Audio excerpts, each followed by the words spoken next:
Mes chères ambassadrices, j'espère que tu vas bien. Ben, moi, pour ma part, je suis un petit peu comme le temps, un petit peu morose. Ça fait ma deuxième vidéo que je fais en quelques jours où le temps n'est pas trop bon. Donc du coup, je reviens dans ma voiture.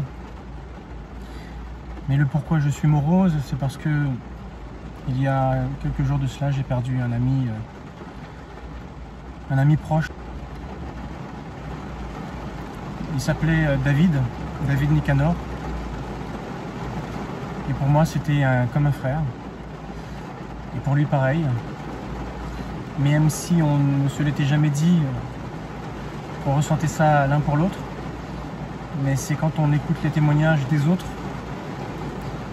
des propos qu'il a pu tenir à mon égard, eh bien ça m'a montré, ça m'a prouvé à quel point il m'appréciait, il m'aimait beaucoup. Alors on s'est déjà témoigné beaucoup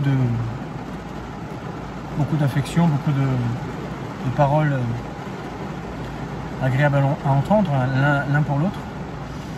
Mais je ne pensais pas à quel point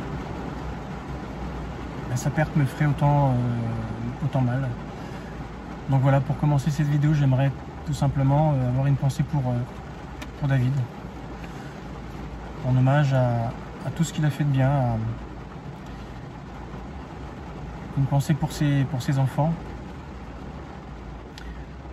Sekou, Khalil, Karim, Sarah. Et bien sûr sa femme Adja. Voilà, c'était la petite introduction que je voulais faire avant de commencer cette vidéo, un hommage à eux tous. Et puis voilà, tu vois, comme tu peux le voir, je suis assez ému. Mais je vais quand même faire cette vidéo qui est prévue. La vidéo que j'ai prévu de faire aujourd'hui, c'est te donner 5 conseils. 5 conseils qui vont te permettre de gérer ta frustration au quotidien. Alors, si tu vis une situation telle que la perversion narcissique, le harcèlement, le chantage affectif, quelqu'un qui te manipule tout simplement, il existe un moyen de gérer cette frustration que tu peux ressentir dans la vie de tous les jours. C'est pas tous les jours facile. Et mon but, c'est d'essayer au travers de cette vidéo de t'amener 5 petites clés, 5 conseils que tu peux faire dans l'ordre, qui vont t'amener en fait à mieux gérer ta frustration, ton anxiété, ton stress au quotidien. La première clé que je te donne, fais de la respiration. Ça peut être de la cohérence cardiaque, la respiration tirée de n'importe quelle méthode de respiration, alors que ce soit le style asiatique, le style indien, le style occidental, peu importe. Respire. Mais pas respire tel qu'on respire là, c'est une respiration profonde. Inspire profondément. Essaie de le faire pendant au moins 5 à 10 secondes. Et expire pendant au moins 10 à 15 secondes. Et tu fais ça pendant au moins 2 minutes minimum à 5 minutes. Si tu fais ça à chaque fois que tu sens que tu es frustré, il y a quelque chose qui te travaille, quelque chose qui te dérange, ou tu vis une situation délicate, alors je te préviens, c'est pas le premier réflexe que tu auras lorsque tu vis une frustration. Ta frustration, elle sera là, tu le ressentiras là, tu n'auras qu'une envie, c'est voilà, d'y penser, d'essayer de trouver une solution, ou tout simplement exprimer ton mal-être. On aura plutôt tendance à vouloir en parler, parler avec quelqu'un ou exprimer ce qu'on ressent, et pas du tout se dire tiens, je vais faire une respiration. Et pourtant, c'est ce que je t'invite à faire. Pourquoi je t'invite à faire cela? Parce que tout simplement, la respiration a ce pouvoir de calmer ton esprit et de calmer ton corps. Donc ce que je te dis là, c'est pas du tout un scoop. C'est connu depuis la nuit des temps, depuis que les méthodes asiatiques, indiennes existent. Le but de ces méthodes, c'est de calmer ton esprit, ton corps et tout ton système neurovégétatif Et toutes ces hormones qui auront pu se sécréter pour justifier cette colère, cette haine, cette tristesse, ce dégoût, cette honte, voilà, tout ce qui peut correspondre à ta frustration. Le but, c'est d'essayer de la calmer. Parce que si tu ne calmes pas ces émotions, ça va être très compliqué de faire la suite. Donc, je t'invite véritablement à respirer. Ça devrait être un automatisme. Dès que tu sens que tu vas être frustré, isole-toi pendant 2 à 5 minutes, respire, comme je viens de te dire. La deuxième chose, c'est te donner des objectifs, des petits objectifs réalisables. Des petits objectifs réalisables. Dans la semaine qui va suivre, dans les 2 semaines, dans le mois, dans les 3 mois, 6 mois, maximum dans les 1 an. Le but, c'est que chaque petite tâche, chaque petit objectif t'amène vers un plus grand objectif. Pourquoi je te dis ça? Toujours avoir des objectifs. Parce qu'en réalité, quand tu as des objectifs, ton esprit également se calme. Le fait d'avoir des objectifs, ça va atténuer ton anxiété. Le fait d'avoir des objectifs, ça te permet d'être en action, et le fait d'être en action, ça va apaiser, diminuer ta frustration et du coup ce que tu peux ressentir. Et ce que ça va générer, c'est que quand tu vas avoir les résultats de tes objectifs qui se réalisent, ces petites tâches quotidiennes, hebdomadaires, mensuelles, etc., ben, tu vas avoir une certaine estime de toi. Tu vas dire, ah, j'ai quand même fait ça, quoi. Tu vas être content de toi. Tu vas rebooster ton estime de soi et tu auras tendance à augmenter cet amour que tu vas avoir vis-à-vis de toi. La troisième clé que je te donne, c'est le fait de ne surtout pas rester seul. C'est très négatif de rester seul, de t'isoler, parce que c'est le meilleur moyen de cogiter. C'est le meilleur moyen de, eh bien, comme le petit vélo, tourner toujours ton ressenti, tes mauvaises pensées dans ta tête. Donc ce qui fait que tu vas toujours générer des pensées négatives, tu vas entretenir ton mal-être. Voilà pour quelle raison il n'est pas bon du tout d'avoir une situation de solitude. Si tu as des contacts avec les autres, alors bien sûr des personnes qui vont t'élever vers le haut, pas des mauvaises personnes, pas des personnes toxiques, on est d'accord. Si tu en as déjà un ou une à la maison, non.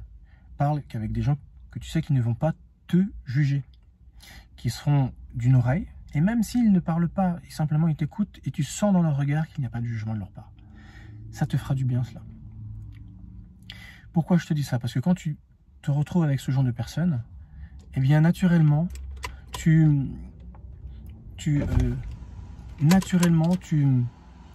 vas sécréter ce qu'on appelle l'ocytocine. C'est une hormone qui est apparentée à l'hormone du plaisir, de l'amour. En fait, tu vas générer cette fréquence qu'on appelle la fréquence 639 Hz, qui est la fréquence de l'harmonie relationnelle et de l'équation émotionnelle. Tu vas réussir en fait à dégager ce qu'il y a de bon en toi pour que ça puisse t'équilibrer. Tu vois? Et ça aura le don bien sûr de rajouter une couche à l'effet diminuant de ta frustration. Quatrième chose, quatrième clé que je t'invite à faire, la compassion, l'empathie. Essayer de développer une oreille. Tu as des problèmes, tu aimerais les résoudre. La solution de tes problèmes, tu ne peux pas forcément les avoir de suite. Donc, ne va pas plus vite que la musique. Laisse le temps faire ce travail. Laisse le temps faire les choses. Toi, de ton côté, tourne ton regard vers les problèmes de tes proches, de ceux que tu aimes et qui vont accueillir ton aide. Plus tu t'occuperas des autres problèmes et tu laisseras tes problèmes en suspens ou tu les mettras entre les mains de ton créateur, de Dieu par exemple, si jamais tu es croyant, il y fera sa part et toi tu t'occuperas des autres, ce qui fait que tu auras tendance à oublier tes propres soucis, mais à tellement t'investir dans la problématique des autres que du coup, tu vas, ce qu'on appelle, développer la gratitude. Tu vas faire don de ta personne. Et faire don de ta personne, faire don de soi, ça diminue également ta frustration. Tu imagines le nombre de clés que je te donne qui diminuent constamment ta frustration? Eh bien, elle est là la clé en fait, pour pouvoir gérer ta frustration. C'est en faisant toutes ces petites tâches, les unes derrière les autres. Tu vas développer l'amour, et cet amour vis-à-vis des autres va te permettre d'avoir la reconnaissance de ton prochain. Et ça va te faire énormément de bien. C'est le juste retour des bonnes choses, dans ce qu'on appelle la loi de l'attraction. Tu abondes, tu donnes énormément, tu crées du coup l'abondance, et cette abondance, cette gratitude que tu donnes aux autres, te reviendra toujours plus ou moins d'une certaine façon. En parole, en regard, en don matériel, en don en parole, en présence, etc., etc., etc. La cinquième et dernière clé, il faut absolument que tu répondes toujours par le bien. C'est très important ce que je te dis. On te fait du mal, réponds toujours par le bien. Mais attention, il ne faut pas être stupide. Répondre par le bien, ça ne veut pas dire, parce que la personne va t'insulter, tu vas faire oui, d'accord. La personne va te frapper, tu vas tendre l'autre joue pour qu'elle continue de te frapper. Non. La parabole, parce que ça vient de Jésus, qui disait quand quelqu'un te frappe, tends l'autre joue pour qu'il te frappe également. C'était pas physiquement. Quand quelqu'un te veut du tort physiquement, ou en parole il t'insulte, tu vas pas lui faire comprendre vas-y, j'aime ça. Non, on n'est pas non plus stupide. C'est pour ça que je te dis, c'est pas dans ce sens qu'il faut comprendre dans la parabole de Jésus. Mais c'est plutôt quand quelqu'un te fait de la méchanceté, ne réponds pas par la méchanceté. C'est pour ça qu'il est dit, tends l'autre joue. Ça veut dire que tu continues de faire le bien. C'est pour ça que je te dis, quand tu reçois le mal, quand on te fait du mal, réponds toujours par le bien. Défends-toi et recours aux autorités judiciaires si jamais la loi est transgressée par l'individu qui te fait cela. Défends-toi. Si tu n'es pas d'accord, tu le dis. Non, je ne suis pas d'accord avec ce que tu me dis, ce que tu me fais. Voilà. Et c'est en ce sens que tu tends l'autre joue. C'est-à-dire que tu n'es pas stupide au point d'alimenter tout le mal que cette personne pourra te faire. Tu vois ce que je veux dire? C'est en ce sens que tu ne tends pas l'autre joue. Tu tends l'autre joue simplement pour te défendre normalement. Mais par contre, tu réponds toujours par le bien. Tu ne vas pas chercher à utiliser les mêmes armes que cette personne. Tu vois? Et si tu fais ça, si tu arrives à tendre l'autre joue, à toujours faire le bien, malgré le mal qu'on te fait, sans être stupide, c'est-à-dire alimenter le mal qu'il peut te donner. Mais ça sera toujours d'avoir du répondant en faisant les bonnes choses. Parce que tu auras bonne conscience si jamais tu fais cela. Ça aura tendance à donner une leçon de vie à l'autre. T'inquiète pas, à un moment donné, ici ça cogite. Il va se dire, j'ai beau faire le mal, jamais elle me répond ou il me répond par le mal. Parce que c'est souvent une invitation à s'échanger du mal quand quelqu'un te fait du mal. Non, tu tends l'autre joue, c'est-à-dire tu réponds par le bien. C'est ça la parabole de Jésus. Alors ce qu'il faut savoir, c'est que lorsque tu fais ces choses, ces 5 choses-là, tu auras tendance à développer ce qu'on appelle le fruit de l'esprit. Qu'est-ce que le fruit de l'esprit? En fait, c'est une quantité de qualités humaines qui sont très très bonnes pour toi. Lorsque tu développeras ces qualités, eh bien ces qualités ont une belle vibration sur ton taux vibratoire, tel que l'amour, la joie, la paix, la patience, la bonté, la bienveillance, la maîtrise de soi, etc., etc., etc. Si tu donnes ces choses, si tu développes ces choses, tu pourras vivre beaucoup de malheur dans ta vie. Tu auras ce sens de l'abnégation qui sera toujours présent. Tu deviendras magnanime, longanime. Et je peux t'assurer que tu attireras toujours les bonnes choses à toi. Et là, la loi de l'attraction, je peux t'assurer qu'elle fonctionnera du tonnerre.